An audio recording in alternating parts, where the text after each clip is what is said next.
Good morning. We are now in Corpus Christi. Papasok tayo ng Corpus Christi.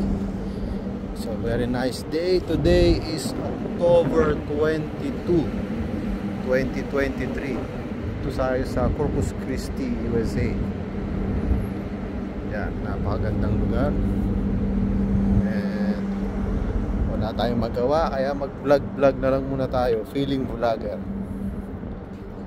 Very nice place, very nice day today.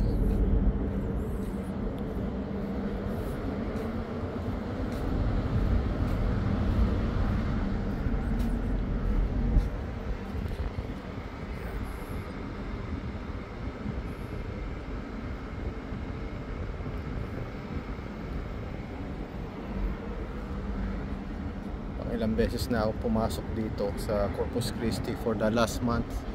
For the last 3 months siguro, pang-apat na beses na ako pabalik-balik dito.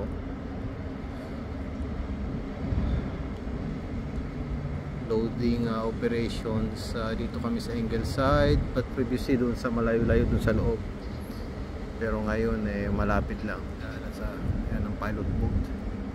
Pero pag bumaba ang piloto mamaya. So the pilot station is here. Dito pala yung pilot station. Okay.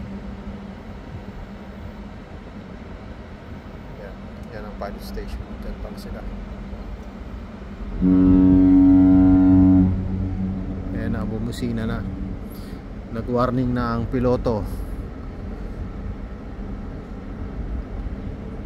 Yan ang kagandahan pag hindi ka nakapitan.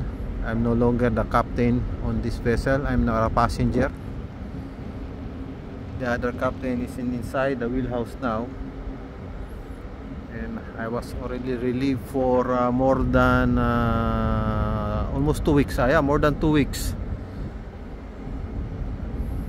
And I'm waiting for my signing off. However, my visa is expired, so I have to wait for the next voyage outside US. And I'm very hopeful that the next voyage will be somewhere out US, maybe somewhere in Europe or in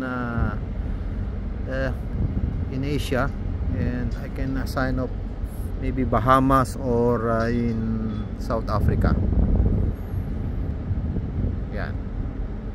Ayan na. Papasok na tayo ng Corpus Christi.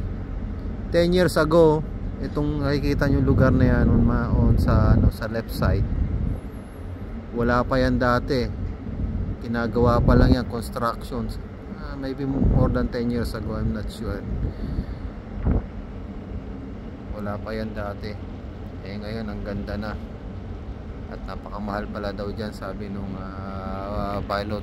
Even them cannot afford the cost of living here, and imagine how much these guys are earning.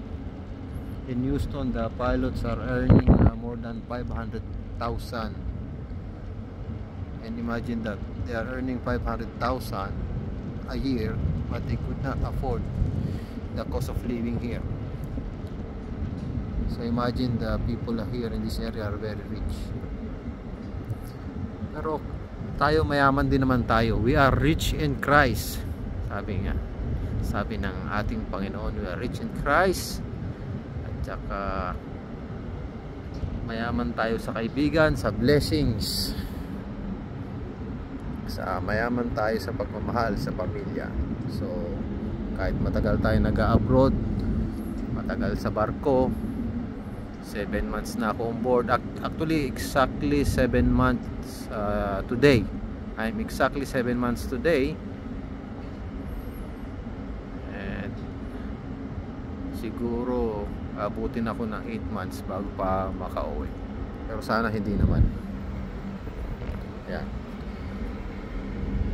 Yan ang Corpus Christi, bagong town ito and we are going to Ingleside Terminal. I don't know if you can see in the screen, yung sa malayo na yun, yung kulay puti na mga tangke, that is overburn. Yan kami mag-burn.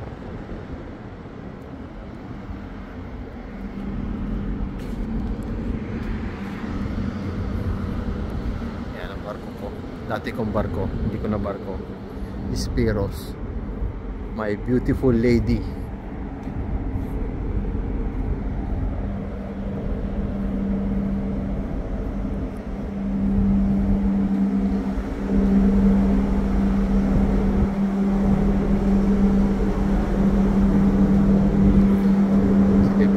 Sa kabila dito, Bear ang lugar.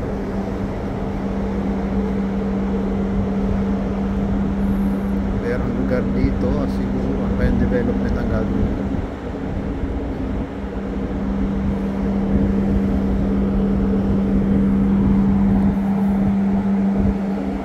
Okay, lang muna, babay na muna at pasok muna tayo sa loob. Pwede magkape-kape muna.